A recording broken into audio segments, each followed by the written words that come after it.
supaya itu membawa pembetulan yang di dalam mengelola pemerintahan. Jadi nyoke yang benda udah pegang bauronyo.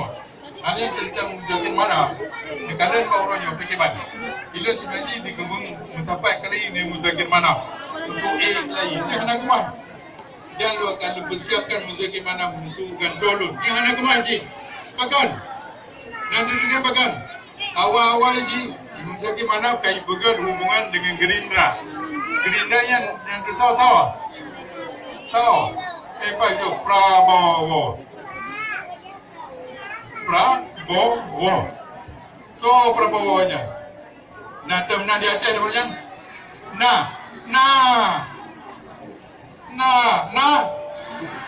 15 tahun kalau lewat.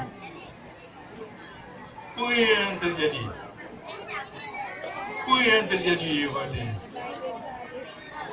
burung Aceh menderita luar biasa. Bahawa dia perang kita dengan rakyat. Perang kita matang cukup hebat. Yang dalam tsunami. Perang mulai tahun 78. Kamu Ugle tahun 76, 77, 78 sampai 70 kurang.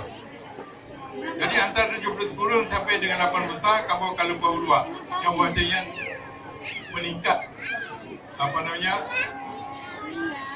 tindakan daripada pemerintah untuk menghabisi gerakan Aceh Merdeka. Kerja.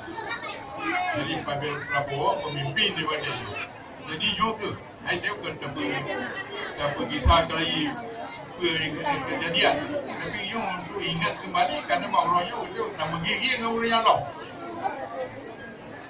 Jadi Gerindranya di bawah pimpinan daripada Prabowo itu sendiri. Jadi you ke yang hendak betul. Ilun tu bukan hanjir lagi tapi hanya pakau. Okey silakan jalan sendiri. Ya, ilun pilunjak ino kedua tu, lunjak melalui ke Partai Aceh. Ilunjak ino melalui jalur independen. Ya, supaya terang perkara apa yang boleh dengar orang. Itu yang paling penting yang dengar. Ya, ilun lunjak melalui jalur independen. Pakan. Baik dipikir ilun ke hana sayang li kepada Partai Aceh. Partai Acehnya partai yang ulun salah hidro tiba membangun Partai Aceh.